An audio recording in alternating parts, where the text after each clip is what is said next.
Most of our climate here on Earth has been friendly for the last few thousand years. But during most of the past 3 million years, the Earth has been much colder than it is now. And the regions where most of our food comes from were too cold to grow any food at all. Scientists have recently discovered that there has been a long series of recurring ice ages in the last few million years, with relatively brief periods of warmth in between. Each of these ice ages has lasted about 90,000 years on the average, while the warm interglacial periods between ice ages have averaged only about 10,000 years. This long cycle of major ice ages, approximately every 100,000 years, suggests that we can expect another one sometime soon. But what does soon mean in ice age time? And how much warning are we likely to have? And is there anything we could do about it even if we had some warning? Recent studies of ancient ice deposits and of underground layers of pollen from trees that lived 100,000 years ago suggest that last time, the final transition from a warm to an ice age climate happened incredibly fast. Not over thousands or even hundreds of years, but in less than 20 years. When the shift occurs, the climate in many regions of the Earth cools very quickly. Fruit and nut trees that need warm weather no longer grow in many temperate regions, and they are replaced by the kinds of trees now found only in areas like northern Sweden and Alaska. The glaciers will take many thousands of years to reach their maximum point, but the climate cools so suddenly that agriculture almost instantly becomes all but impossible in most regions of the Earth. Some recent evidence suggests that we may now be more than halfway through such a rapid, perhaps less than 20-year transition period, and that we may be less than 7 years away from the beginning of the next ice age.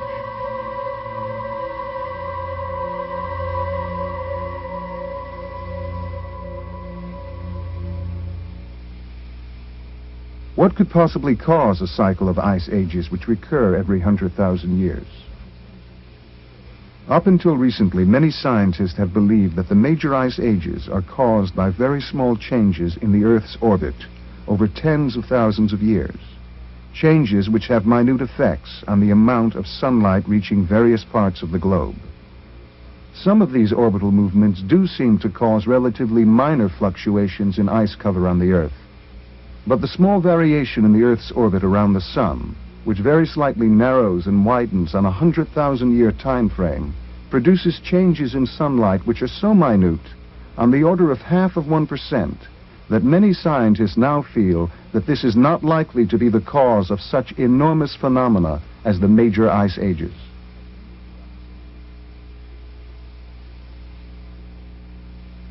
This orbital theory assumes that something has to cool the Earth in order to bring on an ice age. But Sir George Simpson, who was the head of Britain's Royal Meteorological Society, had a different idea. 50 years ago, he published a paper in which he suggested that some source of increased energy would be needed to move the huge amounts of moisture which build up the glaciers of an ice age. Presumably, most of this moisture comes from the oceans. But where would the increased energy come from? Sir George thought that the sun's brightness must change in some cyclical way over tens of thousands of years, but there has never been any evidence for this. Now another scientist has come up with a more plausible source of that energy.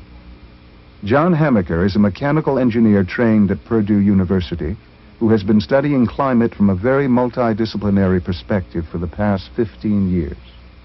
Hamaker believes the energy to build up the Ice Age glaciers comes from a greenhouse effect. 100 years ago, when industry was spewing out the dirty waste products of coal, and then oil burning in great quantities, scientists began theorizing that the excess carbon dioxide from such massive burning of long-buried fossil fuels would trap additional heat from the sun and cause a greenhouse effect, which would eventually warm up the Earth's climate.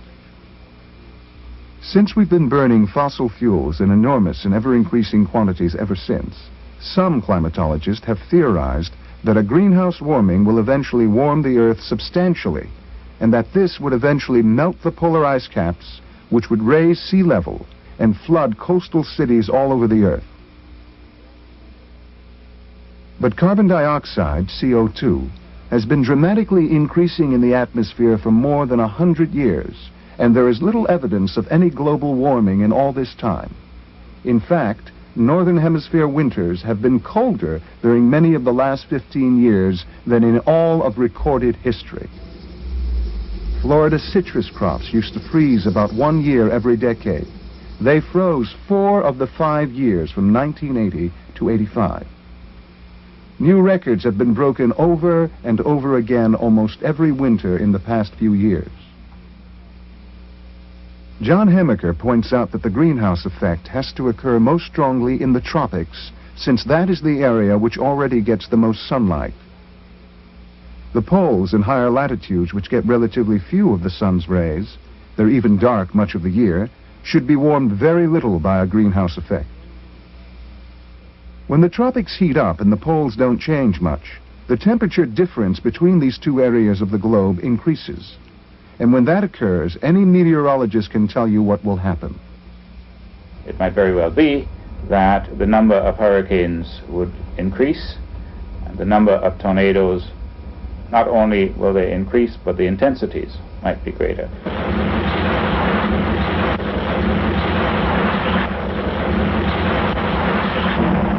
In fact, hurricanes and tornadoes seem to be increasing dramatically in the last few decades. Some of the difference may be due to more complete reporting, since there are now more people to spot such weather extremes and report them. But the huge increases in the number of tornadoes reported seem substantially greater than one would expect from a slowly increasing population.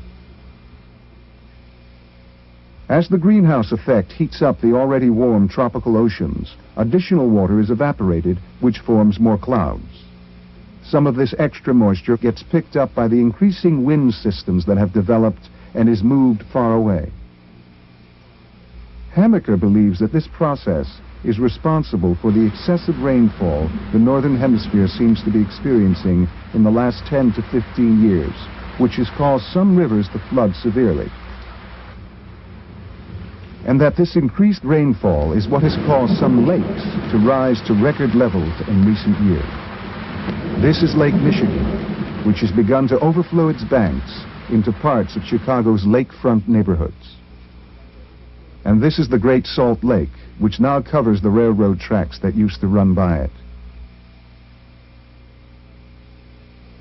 As some of the new moisture-laden clouds are driven to high latitude and polar regions, they precipitate out as snow and ice, building up the polar glaciers.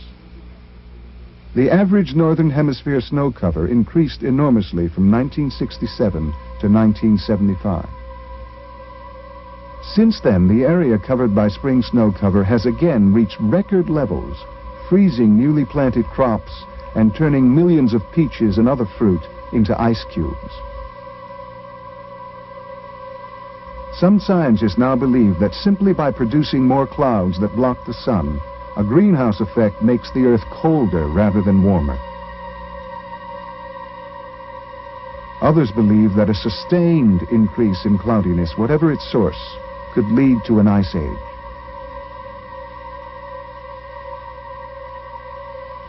Many scientists besides Hamaker now believe that a greenhouse effect, paradoxically, is likely to lead to increased snow cover and the buildup of polar ice.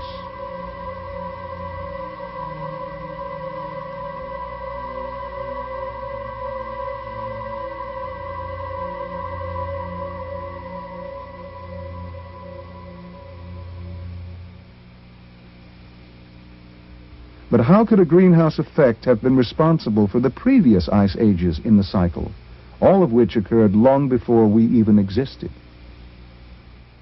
Science has long known that a great deal of erosion by wind and water takes place during the 10,000 years of each warm interglacial period.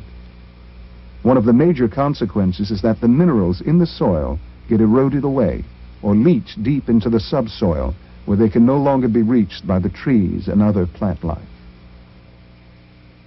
We now know that close to 100 minerals, iron, calcium, magnesium, and many others, are essential nutrients for all plant and animal life. As the vital minerals in the soil get eroded away over thousands of years during the warm interglacial period, the Earth's temperate region forests get progressively weaker and eventually begin to die off. They succumb more readily to insects and disease, and to forest fires. Svend Andersen, the great Danish climatologist, did a remarkable study a few years ago. Working at several lakes which had remained undisturbed for hundreds of thousands of years, he counted the grains of different kinds of pollen found at deeper and deeper layers of sediment as an indication of the types of trees which were growing in those places during the past 200,000 years. What he found was that the large shade trees, which need a greater quantity of soil minerals to thrive, began to quickly die back about halfway through the last warm interglacial period.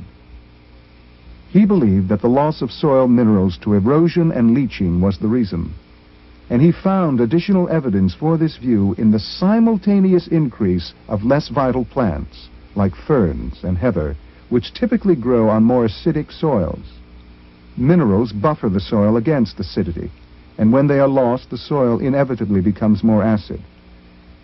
Andersen discovered other evidence which supported his hypothesis, and he found a similar pattern at 4 different sites, representing not only the last interglacial, but the one before that as well.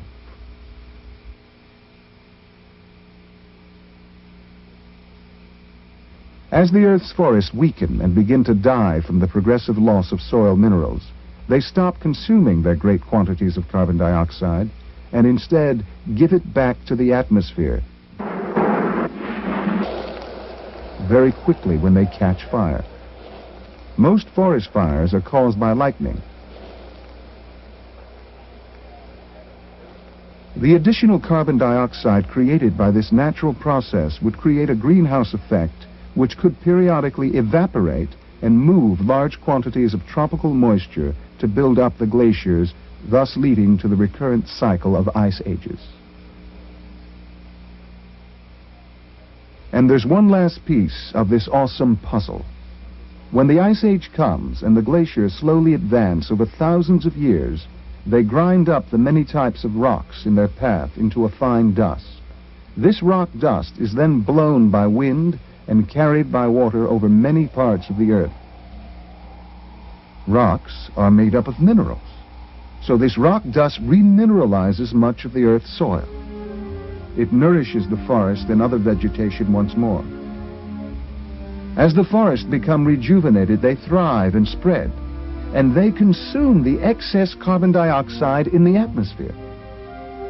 As the carbon dioxide in the atmosphere decreases, the greenhouse effect subsides, and with it the transfer of excess moisture to the high latitudes and polar regions, which build up the glaciers. The glaciers finally melt back, and another warm interglacial period begins.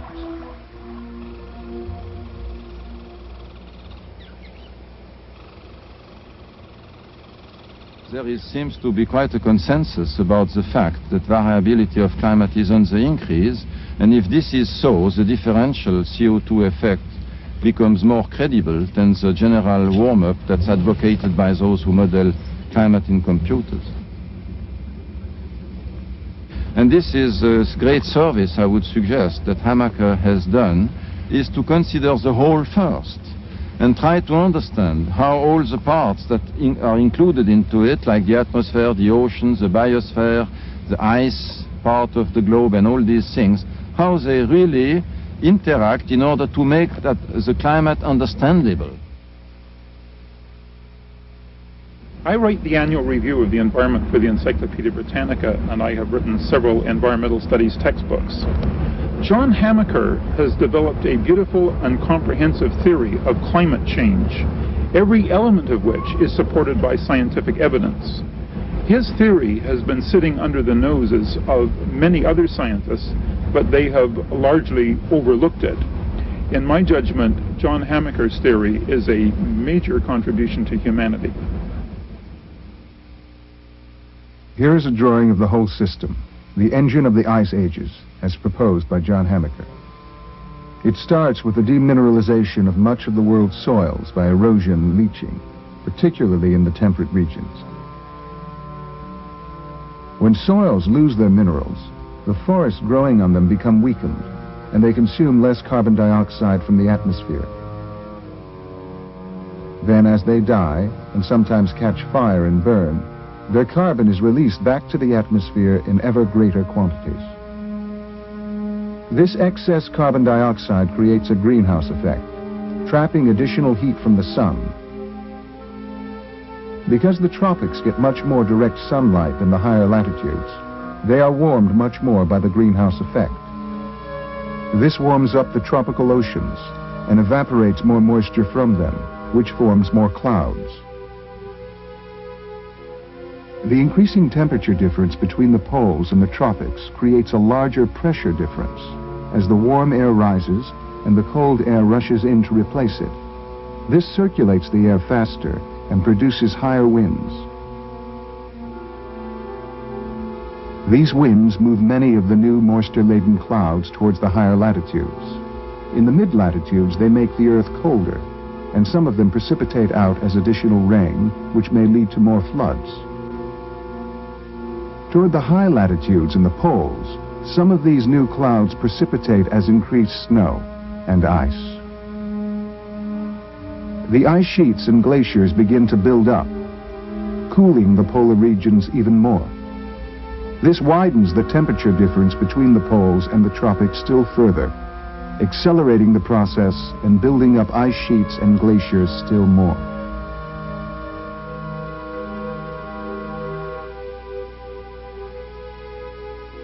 When large amounts of snow and ice build up in the polar regions, this added weight pressing down on the Earth's thin crust can cause slippages, which result in increasing numbers of earthquakes.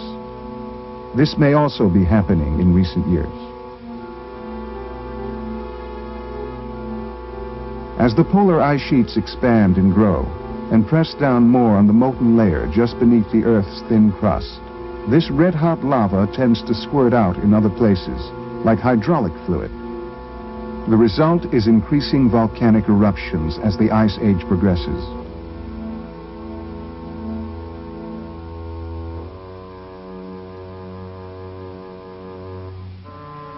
These eruptions spew out a great deal of additional carbon dioxide, together with sulfuric and other gases that acidify soils and destroy more forests, which send still more carbon dioxide into the air. Some scientists think that volcanic eruptions have already been increasing dramatically in recent decades. Think of Mount St. Helens, Mount Etna, and El Chichon, to name a few just since 1982. At some point, this system becomes self-perpetuating and irreversible, and another ice age, which will last some 90,000 years, is underway. We may be very close to that point right now. The 100,000-year cycle of ice ages is a natural process, one that has been occurring without any human contribution. But this time around, some of the things we're doing ourselves are accelerating the process, which is leading to the next ice age. Our fossil fuel burning, coal, oil, gasoline, natural gas, is a very big contributor to the current greenhouse effect, pouring out not only vast quantities of carbon dioxide, but other gases which contribute to the greenhouse effect, like carbon monoxide and nitrous oxide. Incinerating garbage produces some of these same greenhouse gases. All these massive amounts of burning are also the cause of acid rain, which poisons the soil and thus quickens the destruction of the world's forests.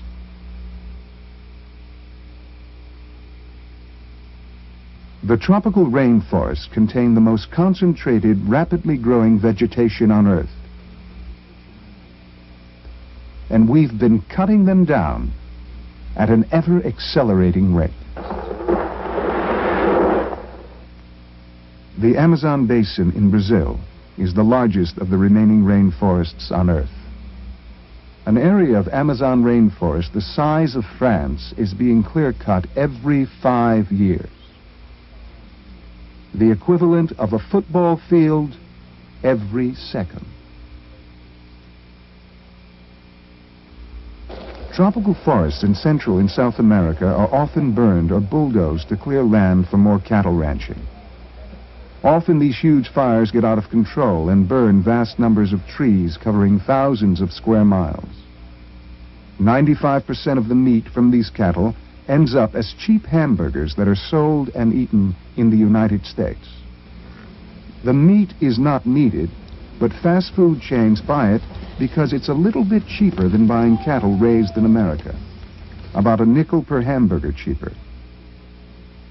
Pesticides and herbicides so toxic they are banned in the United States are often used on these cattle ranches, where they get into the meat and come back in the burgers. The industrialized countries are destroying their own forest for short-term gain too.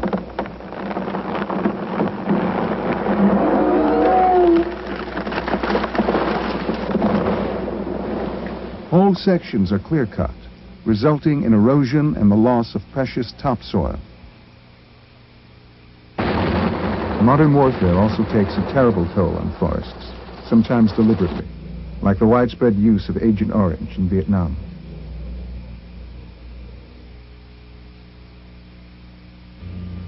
Several other gases produced by our own activities also contribute to the greenhouse effect. The enormous quantities of food garbage we produce gives off methane, another greenhouse gas. This could be controlled by composting food wastes and returning them to the land, where they will greatly enrich the soil. Similarly, animal manure and human sewage that isn't recycled back into the earth also gives off methane gas. Until many cattle began to be raised in huge centralized feedlots a few years ago, farmers always used to recycle their manures because it was the richest fertilizer for the soil. Much of the nitrogen in artificial chemical fertilizers escapes into the air, where it becomes another greenhouse gas.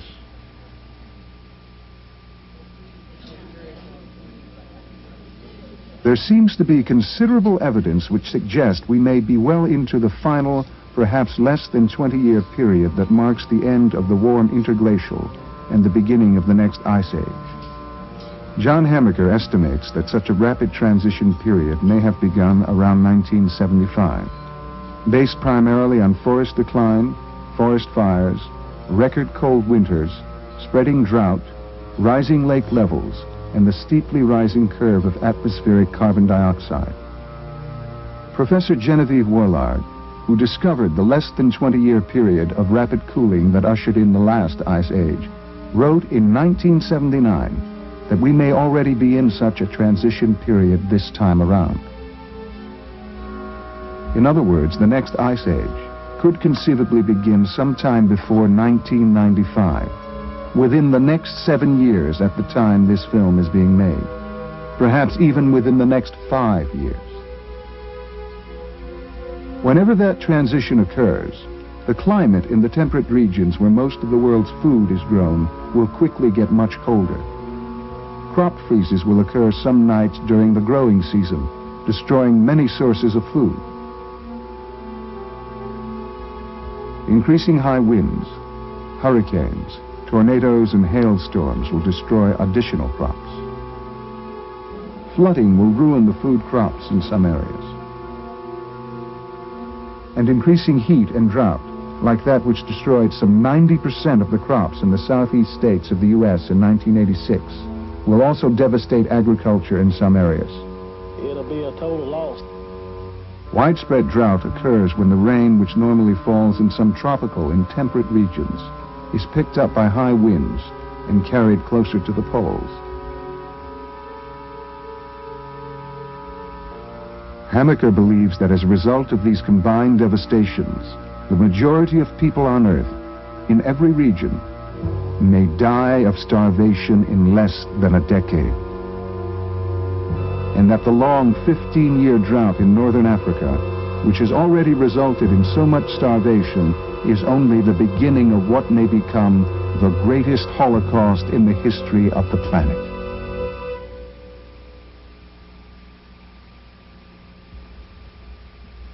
Is there anything we can do about our rapidly deteriorating climate and the coming ice age?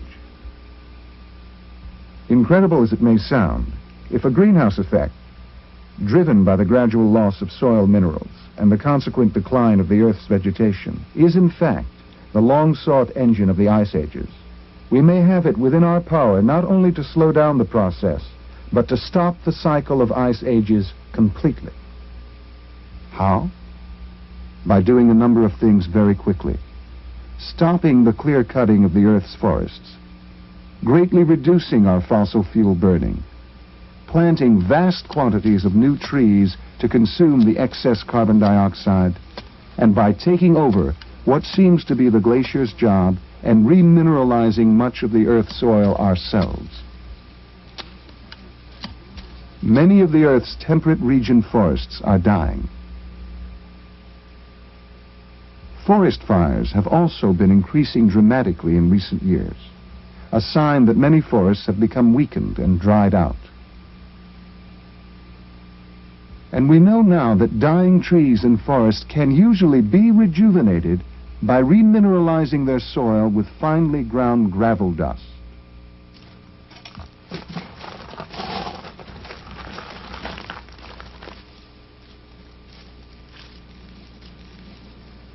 Well, maybe you notice here, small trees are coming up in a sort of massive way, while on the other lot of my neighbor, where there was no rock dust applied, almost nothing comes naturally. There are the old trees and sort of bare soil, needles covering the soil. Here, the variety comes back, and this means that new life comes. We just have to be patient and help Mother Nature to do it. When I was a little child, our forests were just blooming with mushrooms. And my father used to take me out when we found lots and lots and lots. And nowadays, the mushrooms have vanished almost totally. So here you have an example that they are coming back, and I'm very glad about that, because it's a sure sign that the whole system is starting again.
Most important thing for rock dust for agriculture is the fineness.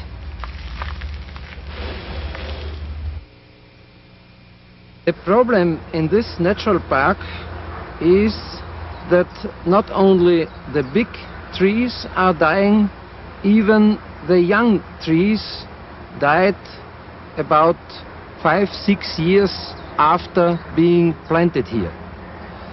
And in this 5-6 years, these trees had a very small growth. You see, this is the growth of the first 5 years of living of this tree. And 1983 we brought first time the rock dust here. And every year, beginning from 1983, you see the much bigger growth of these trees until 87.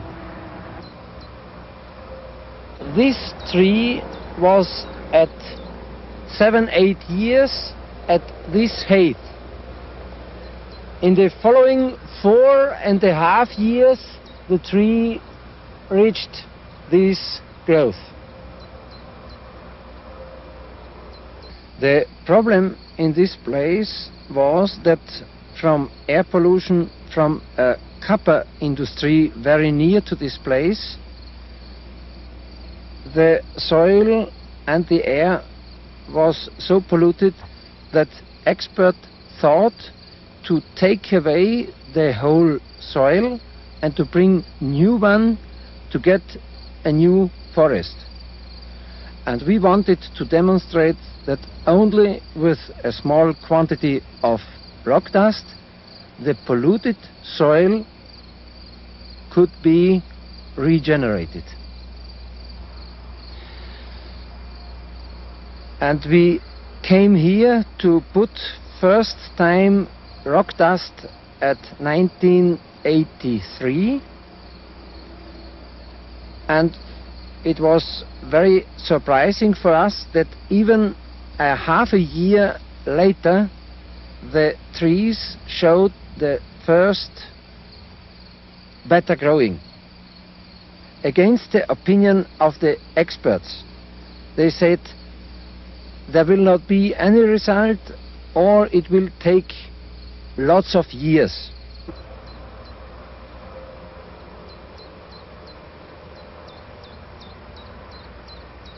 We are a country of about 60,000 square miles, very mountainous and very rich in forests. 44% of the surface of Austria is covered by forests.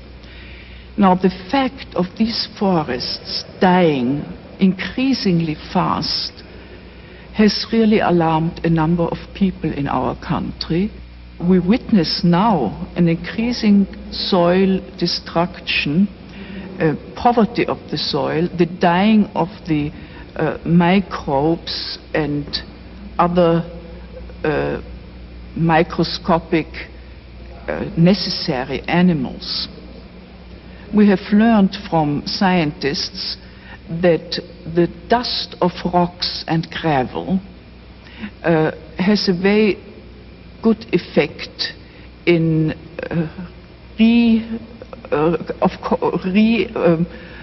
rendering life back to the soil. At the moment we feel that everything simply has to be tried and has to be done to turn the wheel around.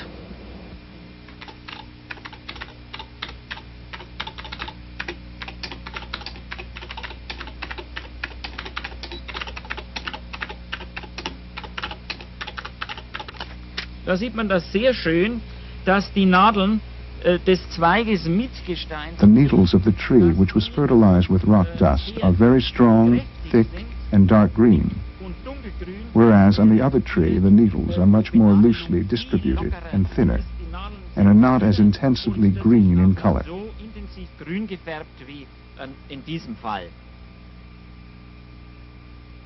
Es handelt sich Tomatenpflanzen.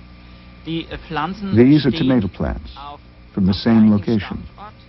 One part of the plot is fertilized with ample quantities of rock dust. The other is not.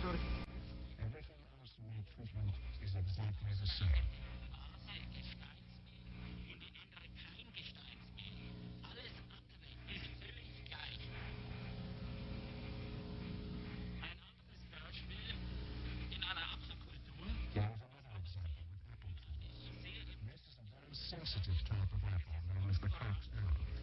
And these soils have never seen a chemical.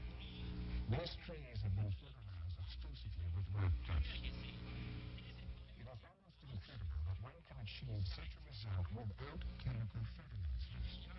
There are more apples in the tree than leaves. In the close-up photograph, one can see that these apples have no defects. They are without blemishes and in search of abundant supply. Man sieht hier die völlig makellosen, fehlerfreien Äpfel bei diesem reichen Behang. Ja. Das ganz wichtig ist, dass durch die Gesteinsmillanwendung diese extremen Klimasituationen abgepuffert werden, ausgeglichen werden. Die Pflanze ist widerstandsfähiger gegen Trockenheit und Kälte. He said the one thing that's absolutely clear and extraordinary is that when you put rock dust, that whatever climate extremes there are, the plants are very strong. They're not affected by climate the way plants normally are.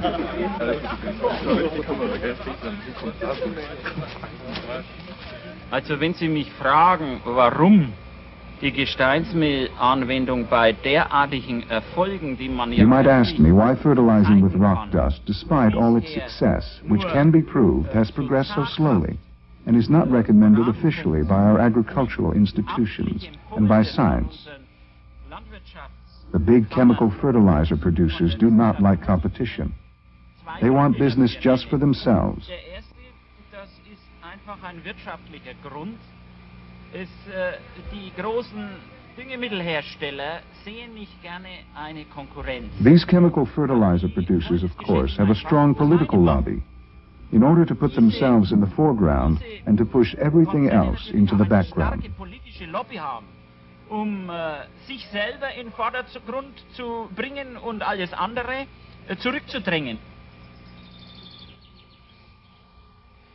Remineralizing the soils of the world's forest will not do much good, however, if we keep cutting down the forests. If we want to survive, we have to stop clear-cutting and burning the world's forest immediately, and especially the fast-growing tropical rainforests. Since most of the rainforest countries are heavily indebted to the Western powers, they are likely to be quite ready to stop the clear-cutting in exchange for appropriate reductions in their foreign debts. This formula has already proved highly successful in preserving some rainforest lands. But it means that the World Bank and other economic interests who have been profiting from the destruction of the rainforests, even directing it to a large extent, are going to have to put the survival of all of us ahead of their short-term financial gain.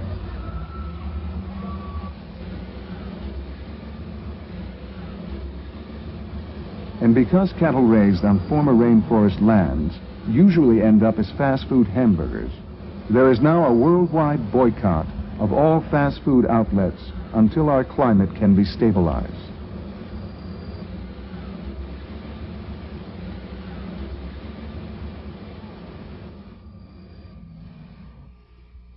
We can rejuvenate the world's remaining forests by remineralizing them with gravel dust, ground as fine as talcum powder, so it can be made use of quickly by the trees. Mineral-rich gravel dust will also buffer the soil against some of the effects of acid rain, similar to the process whereby highly acid lakes are being somewhat neutralized by spraying them with finely ground limestone. Grinding and spreading mixed gravel dust over most of the world's forest could be done within a year or two if we made an all-out effort. To be accomplished quickly, it must be done on every scale, from millions, if not billions of us as individuals, to communities and localities of every size, to the most massive efforts by countries and the United Nations. The trees of the world are our best friends now, and only they can save us. And we have to quickly plant millions of square miles of new, fast-growing trees on soil that we have remineralized, especially drought-resistant trees, which don't need much rain, since summers will be increasingly hot and dry. All these new trees will help consume the excess carbon dioxide in the atmosphere quickly. The most massive involvement and commitment will be necessary if we are to succeed in time. It is an enormous job, but it seems well within the capabilities of the remarkable species we have become. After a few years, we can use the new tree trunks for fuel, as a renewable energy replacement for fossil fuels. By planting and consuming trees, we'll simply be recycling the carbon into and out of the atmosphere each year, so the level of carbon dioxide will not increase. Wood can produce methanol, a clean, non-polluting alcohol fuel that has even more horsepower than gasoline and diesel oil. Another clean alcohol fuel, ethanol, can be made from corn and other agricultural crops, and very efficiently on remineralized soil. Racing car drivers often choose alcohol fuels over gasoline because of their greater power. Substituting clean alcohol fuels for oil will have other enormous benefits as well. We can stop competing for oil in the Persian Gulf, where most of the world's remaining oil is located, with the ever-present danger of a nuclear war over oil. The oil companies can use their tremendous refining capacity to produce clean, environmentally safe fuels. And we won't have any more of those terrible oil spills, which kill fish and birds and ruin our beaches. Methanol and ethanol spills dissolve almost harmlessly in water. We're almost out of oil anyway. Projections show that in another 20 to 30 years, almost all the world's oil will be gone. Wouldn't it be a shame to die for it now?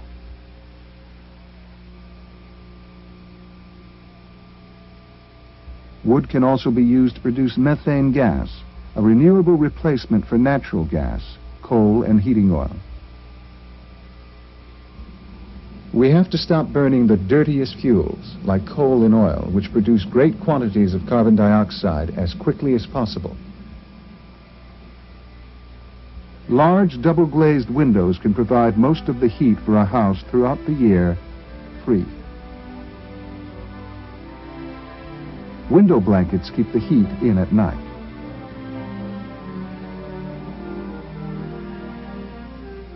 Insulation can also cut heat losses tremendously by keeping cold air out and warm air in. The sun's free energy can even be used to cool living and working spaces in the summer. Solar chimneys pull cool air from under the building and circulate it through the rooms. Other non-polluting energy sources, such as solar hot water and space heating panels, and solar photovoltaic cells and windmills to generate electricity, can certainly provide the basis for a non-polluting energy future. Whether they can be widely used during this crucial transition period, though, depends on how efficiently they can be made, how much fossil fuel will be needed to manufacture them, compared to how much energy they will put out during their first year. It might be a big mistake to risk putting any unnecessary greenhouse gases into the atmosphere during the next 2 or 3 years, for fear of reaching that point of no return even sooner. We can also use all the dead trees in our forests now to provide some of the minimal necessities of heat and fuel during the next 3 to 4 years, until the greenhouse gases can be brought down and our newly planted trees begin to come in for a sustainable future. We won't be able to cut down any living trees for methanol for a few years. We could convert our cars almost immediately to run on natural gas or a liquid derivative of it until the new trees come in. Natural gas gives off much less carbon dioxide and other pollutants than gasoline. The conversion is very simple and inexpensive, and natural gas costs less than half the price of oil. But natural gas is still a long-buried fossil fuel, so we had better minimize even our natural gas burning during the next few years. In other words, if we really want to survive, perhaps it's time for us to take a 2 or 3 year vacation from our energy-guzzling round of life, until we see which way the wind is blowing. The work of remineralizing the soil, planting trees, and providing for the necessities of life can be shared by all of us, which will leave us all a lot of free time to take a good look at the world and maybe find out a little more about who we are and what we're doing here anyway. This most urgent of crises might turn out to be the best thing we could have hoped for.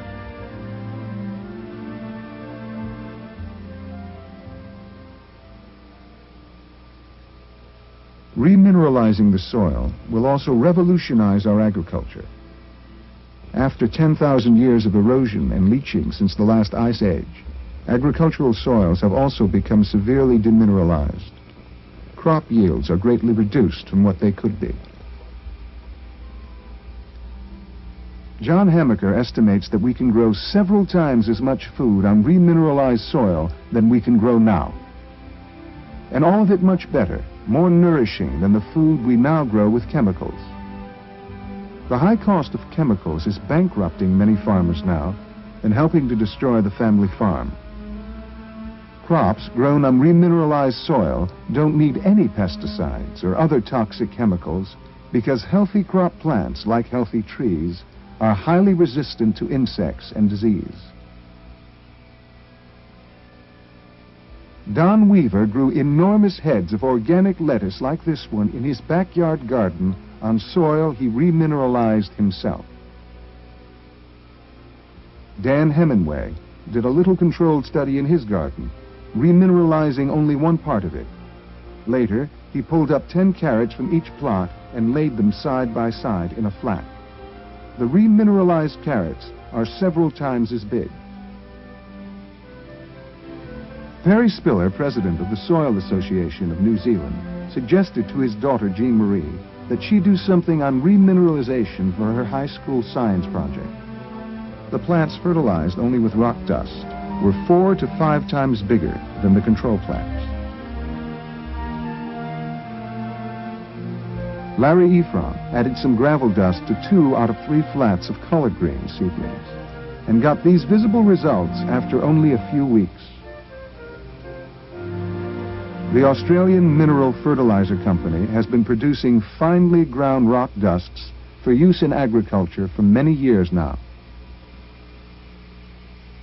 The minerals have made a big difference to the health of the stock. And when we're bringing the sheep in, we'd have sheep that would fall over. We'd have to bring the ute behind and pick up stragglers. But this year it's totally different. We've had this paddock developed for about 25 years, and this is the first year that we've had good lambs. Alan, walking around the paddock, I noticed these little piles of sand with around the manure. Would I be right in thinking that that's dung beetle activity? Yes, definitely dung beetle activity. They've been working on that, and they've recycled that dung into soil in a matter of hours, I would think. And this is something we've noticed since we put minerals on the soil. Is that an average fleece over the years, or is this a better fleece? No, that's not a run of the better fleeces at all. That's just an ordinary fleece that I had lying in the shed there that I just thought I'd bring it out and show you boys today. Is it better than last year, do you think? Oh, by a lot. Far better. Yeah. In weight? In weight and for brightness, and the crimp is a lot clearer and all of it. This is a crop of triticale we're standing in here. This side has been grown on minerals, and that side has been grown on double super. It seems to me that this side is much better, bearing in mind we're in a fairly wet area. What would you say about that? Well, it certainly is a lot better when you consider the other side is not going to virtually get any return, where this side I'll certainly get a return, be it smaller. Think you might be a long-term user of minerals? Certainly will be. I haven't been in favour of superphosphate since 1967.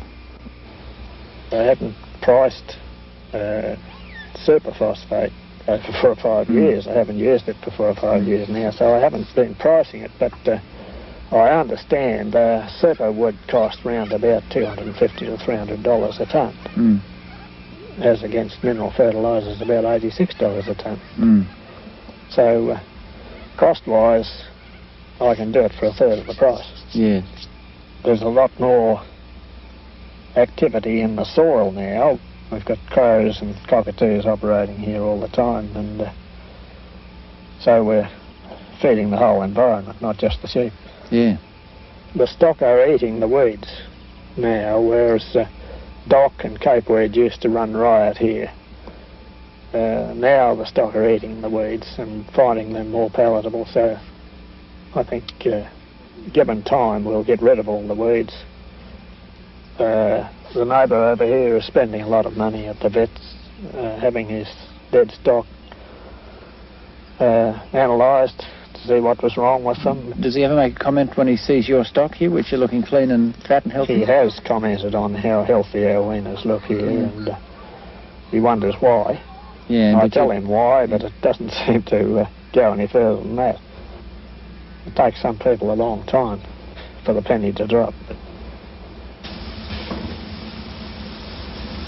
This is the Zimmerli plant in Zurich, Switzerland, which is one of a dozen or more companies in Europe which have been selling rock dust fertilizers to farmers for a long time. Although there seems to be considerable evidence that supports the explanation of the Ice Age cycles presented here, this explanation has not yet been proven conclusively. But conclusive proof of this kind of theory might be a long way off. Can we afford to wait? At some point, perhaps very soon, the processes described here may become irreversible, and then nothing we could do would make any difference.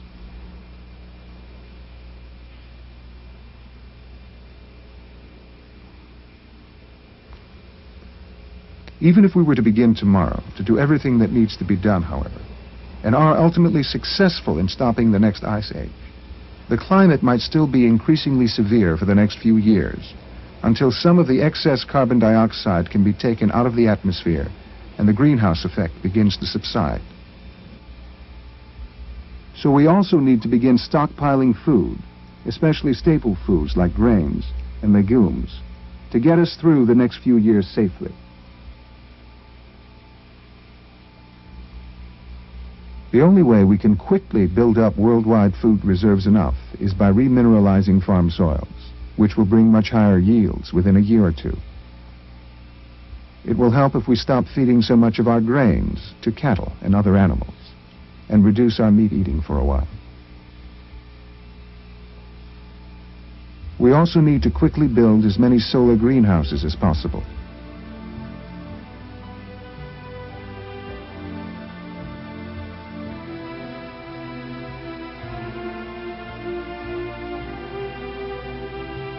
And use protective plastic coverings wherever they are needed to give our food crops additional protection against summer freezes, high winds, and hail.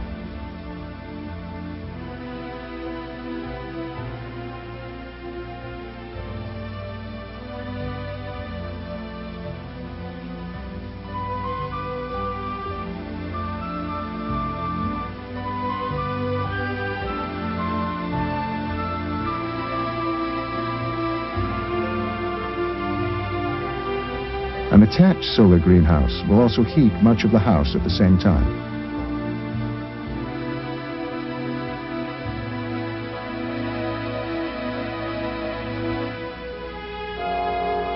But if we do not turn things around in time, we are not likely to have enough greenhouses or enough irrigation water for most of us to survive.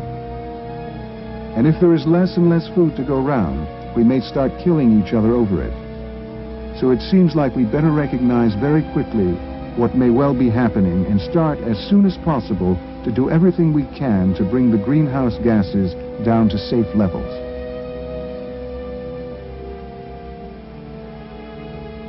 Some people will say things like, if the ice age is coming, we shouldn't try to stop it. It's what nature intends. It's God's will. But maybe this ultimate crisis is a message from nature, or God, or the universe, or whatever you call the unknown that's bigger than we are, that it's time for us supposedly intelligent creatures to stop destroying this beautiful place we live.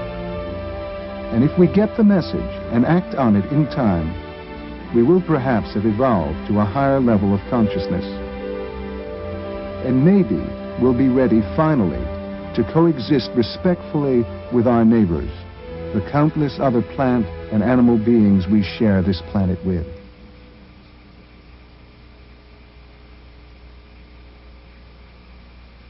Have we got the guts to do it? How much do we really want to be here?